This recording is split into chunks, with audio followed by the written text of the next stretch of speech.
Hello and welcome to today's Speaker Spotlight. I'm absolutely delighted to have the opportunity to talk to Oonagh Smyth, Chief Executive of Skills for Care this afternoon, who is one of the confirmed speakers for the New Normal to New Futures conference. So welcome, Oonagh. I hope you're well. Yes, thank you, Glenn. I hope you're well. Excellent, thank you. So you've become Chief Exec of Skills for Care at perhaps the most challenging time social care has ever faced. What are your reflections on your leadership skills that have helped you carry out the role? So I think my timing wasn't great in terms of leadership skills. I think I started on the Monday and we locked down the office on the Friday. So I had a few days to meet colleagues, but not that much. I think I was really lucky. I had a really great team of experienced people and a great board led by Dame Moira Gibb, and they really supported me. I was surprised and really impressed that our whole team just moved into this Zoom world really quickly, and we were able to support employers with a whole range of online tools and direct support. But for me, I think that building relationships has been really key. So I've had to take, and I like to take as many opportunities as possible to listen and learn, and I've been able to do that remotely in a way that would normally be my style anyway. So any opportunities to sort of connect with people, but I do value those face-to-face discussions. But I suppose I've also been conscious that at a time of crisis and having to adapt to that virtual world, people really need to trust their leaders, and people didn't know me. And so trying to have as many opportunities to connect with people, to listen and to build trust is really important. And I started by saying to people early on that I'm almost impossible to offend. And I think that was really a way of me saying that I think having really honest conversations are really important. And we've got so many stakeholders at Skills for Care that it's important that I hear from everybody, including people drawn on services, and other stakeholders, and the people know they can be honest with me, and I feel like that's been really important, particularly we've got a new strategy and we're operating in a really difficult time, I think. So building those relationships and having those honest conversations, I think, have been the biggest takeaway for me. Really interesting. I always think that the heart of leadership is really to inspire and motivate. And how have you been able to sort of do that when you're at the end of the Zoom call? What have you got sort of top tips on how to do that? So for me, I think it's about trying a bit of everything. So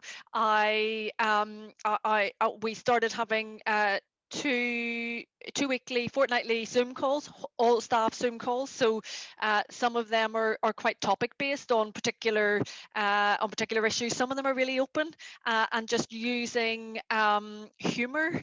So we've had staff quizzes and different cake bake events where we're judging. And I think just having that really informal time, which is nothing to do with me as CEO, it's just me, Oonagh, a person.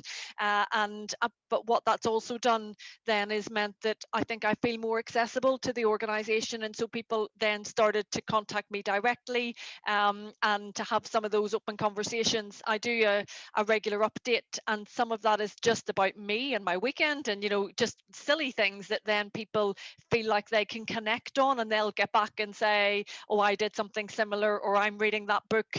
And that really human connection, I think, means that when there is something work-based to talk about, people feel like it's just much easier to pick up the phone or to drop you an email, and that feels really important. We need to break down some of that hierarchy, I think. Yeah.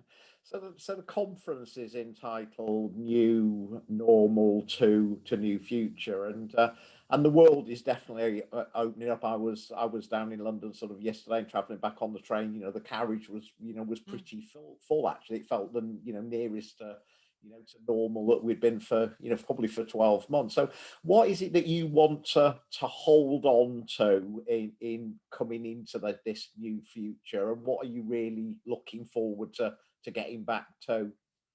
So I think this is linked to our previous conversation. I think we always we always knew in social care that people and relationships are key, and I think we saw that even more in COVID. So people working in social care are at the heart of our communities, and I'm not sure that was understood by the general public before in the same way, but I think it's now something that we can build on. And I suppose I think there will be some immediate changes. So there's some new skills that people have learned, like delegated health tasks, digital skills, Mm, and I mm. think that will result in changes to roles and how we think about roles in social care.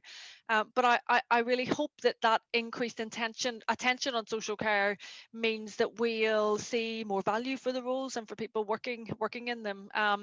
But I think as much as anything, it's a reminder that if we want to look at what adult social care looks like in the future, if we want to reform adult social care, then we really need to be starting by thinking about the importance of a skilled and really knowledgeable workforce. We need enough people working in social care, and without that, any changes are just going to be harder to implement. So I think for me, I want us to take away that real sense of the importance of social care and people who work in social care to our communities. Yeah, I've absolutely recognised that myself. Actually, the positive of this is actually the social care role has grown, and the Yeah. importance of the social care role has grown. I think there'll be a lot of interest in this conference in the Department for Health and Social Care, both at probably a ministerial level and also a civil service level. If ministers were in the audience, what would you want them to take away from it, and what would you want them to action? Hmm.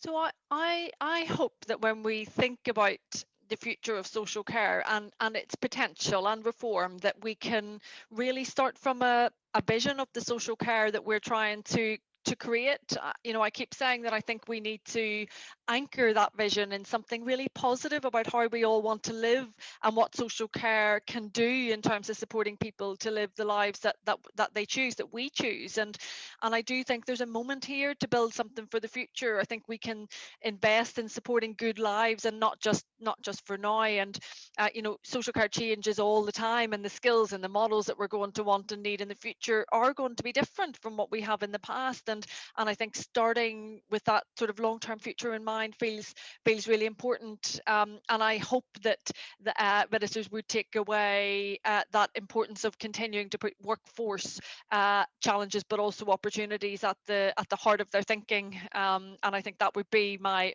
big takeaway. Okay, thank you for that.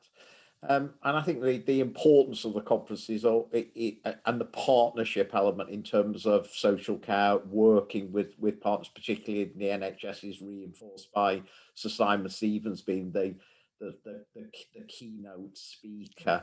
So again, thinking about the conference, what do you hope the conference will achieve?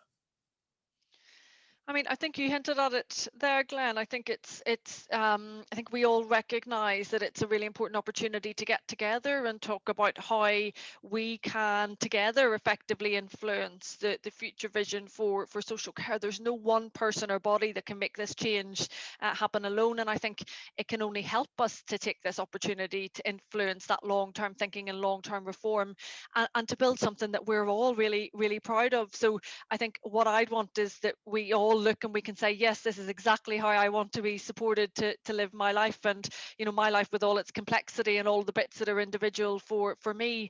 And I think that having that lineup and having that broad range of and depth, the breadth and the depth of Mm, thinking and conversation will be really helpful, because while we often talk about funding reform, and we might need to start by talking about funding reform, we can't stop there. I really want us to be ambitious about what social care can be and what it should look like and how it can change lives. And I think that lineup should allow us to get some of those conversations moving on, but also to start from a principle of collaboration and partnership, and to start by acknowledging that none of us can do any of this alone. yeah.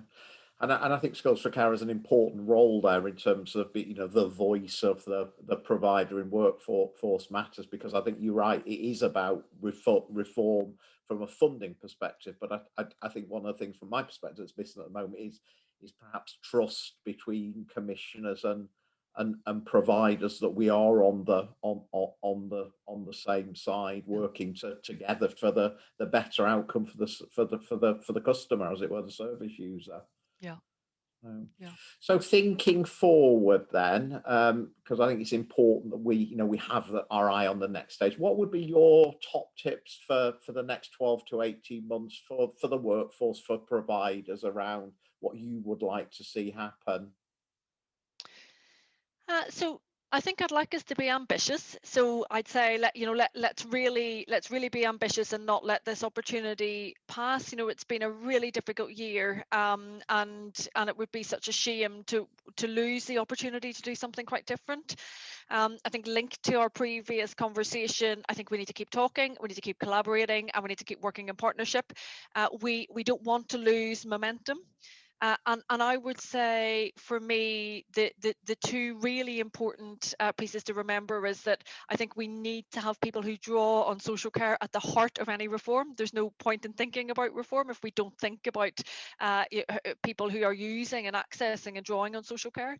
And then I would also say, let's not forget the 1.6 million strong workforce, which is a key asset in how we deliver those ambitions. And so I think there's an element of let's keep the end in mind, and let's keep talking, but we need to have workforce and the people drawing on care and support as a real anchor for any reform.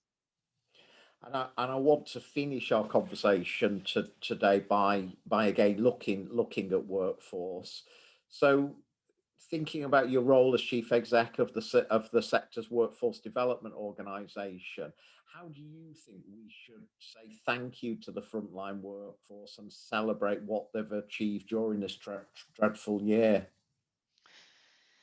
So I think, Glenn, I would say, first of all, we need to celebrate at every opportunity, because without our workforce, the system would have collapsed. And I think, I've seen employers doing some really creative things to recognise their workforce, and I think that's great. And we should all try and do as much of that as we can, especially because our workforce has made real sacrifices.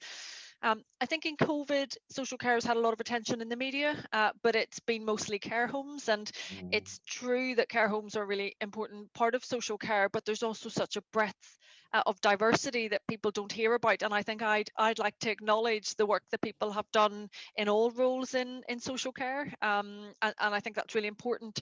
And then when I start to think longer term, a lot of people that I speak to who work in social care are adamant that we really shouldn't waste the opportunity for a better future for the workforce in social care. And so I think that's how they will feel recognised, that we build a better future with more career progression, more value, recognition of the skills that are needed, but also recognition of the skills and knowledge and dedication that the workforce has currently.